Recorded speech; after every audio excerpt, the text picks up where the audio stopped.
So I'm here today at Veloculture with Stephen McKenzie, the owner, and he's going to take us through some of the bikes that you might be interested in for under the Cycle to Work scheme. Okay, so Stephen, you want to take it away? Indeed, well thank you Aaron. There are four main types of bikes or genres of bike that we're going to look at on the video today. The bike we have in front of us here at the moment is a standard commuter bike, a city commuter bike. This we've chosen because it's something a little bit different. For the commuter who wants hassle-free commuting, we've gone for a bike that is a belt drive, so you've done away with the chain, and then we also have a rear hub, so you don't have external gears, you've actually internal gears. So in terms of hassle-free commuting, that's something that we might look at. This particular bike would be towards the top end of your cycle scheme spend. It would be coming in about £950 minus your deductions, and what you'd be getting for that is aluminium frame, hydraulic disc braking. You've got a 32 to 47 mil tyre, very much aimed at city commuting, and as we mentioned earlier, then you're looking at the change from external gears and chain to belt drive and internal rear hub. So just looking at it from a commute point of view, I do a wee bit of riding and down to work myself.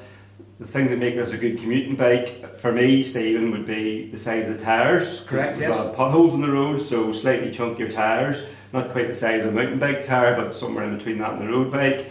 The disc brakes, obviously, some people might not know much about those, so maybe if you want to just do a minute or so on the benefits, maybe of the disc brake over the old-fashioned sort of centre pull brake. Okay, so a couple of years ago there was a change in the industry, moving away from the old caliper brake or rim brake, and that was moving across to disc brakes. Really, there is, in the dry, there's very little performance difference between disc brake and the traditional caliper brake. It's when you add the rain and the moisture is when disc brake really comes into its own. So at a speed of about 20 to 25 miles an hour, you have a braking difference in terms of performance of about 10 to 11 metres. So that the power that you get from disc braking is substantially greater in the wet than that of the traditional rim brake. And it's also much cleaner to use. Yeah, I have to say I have a gravel bike with disc brakes on it. I much prefer it.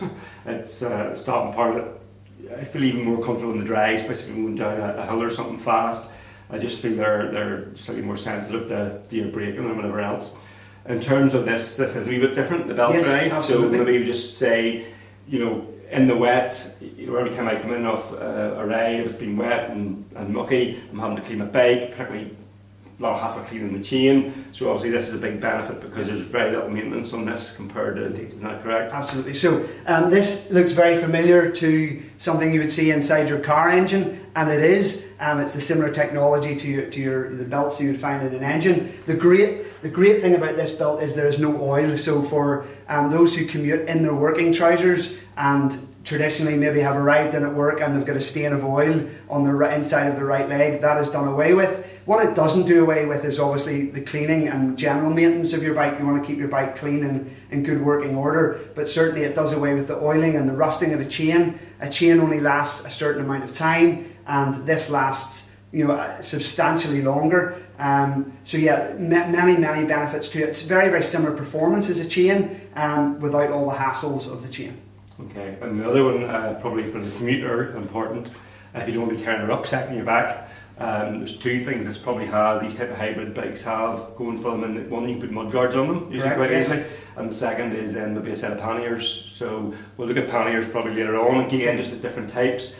But so that's two of the big benefits of this type of bike, because there's lots of clearance in here for. I'll point out on this particular type of bike, you could have two different types of pannier systems. One that hooks directly onto the seat pin, or one that mounts onto the seat stays. With the advances now in many of the technologies in the pannier systems, we're no longer having to bolt into the frame, you can just clamp onto the frame. So that allows you to use your panniers on a very wide range of bikes. Yeah, so overall probably the best things about these type of bikes, these hybrid as we would sort of usually call them type of bikes, are potentially get the mud guards on them, the chunkier tyres for the type of roads we're on. The mud guards are really essential for keeping your feet dry and your back and your backside dry in the wet. So that's sort of big benefits in those. And also a lot of people feel more stable on this type of bar compared to maybe a traditional sort of road bike. It just gives you a bit more width, a bit more ability to steer. If you really get yourself in trouble, the thicker wheels you know, if you need to bump up a curb or something, which would be the first or last time I've had to do it on commuting myself, it allows a wee bit more flexibility than a skinnier sort of tyre as well. So that's the sort of the hybrid bike. Say there's versions with an ordinary chain and stuff on them as well, if you prefer the ordinary chain. What about the gears in this, Stephen? Just very quickly, I mean, gears usually on these type of bikes would be like a traditional Commuter type system. So this is slightly different. It is. This is an 8-speed system from Shimano, and probably the great benefit of this is that the gears are all hidden away. There is nothing that the Commuter needs to worry about. That's why we have we have qualified technicians to look after your gearing. But ultimately, it's a hassle-free system for the Commuter. Everything's locked away. It keeps it away from the elements. It keeps it away from being knocked. The old external derailleur system is susceptible if the bike was to fall over or someone was to knock against it. The gears can go out of alignment, whereas this, it's protected inside the casing of the rear hub.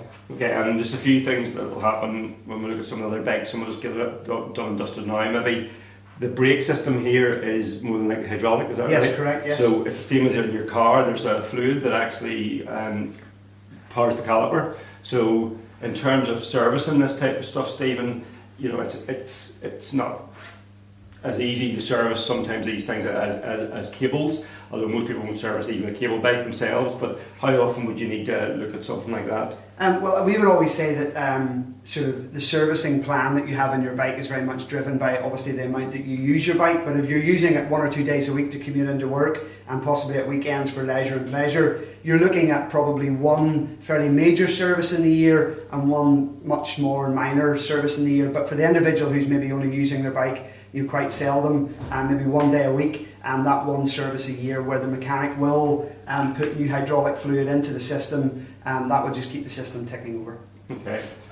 So I've never used a hybrid bike to actually commute on, but I've usually used a mountain bike or a gravel bike. But you know, very, very popular commuting bike, and if you watch the news or TV, you'll often see most people around London and the big commuting towns, and this is the sort of bike that generally speaking they'll commute on. They're pretty safe, say lots of plus factors for the Commuter. The only difference in this one maybe is the chain and the gears. Okay, so if you go into your local bike shop to look at these, then say the only difference might be that chain and the gearing system.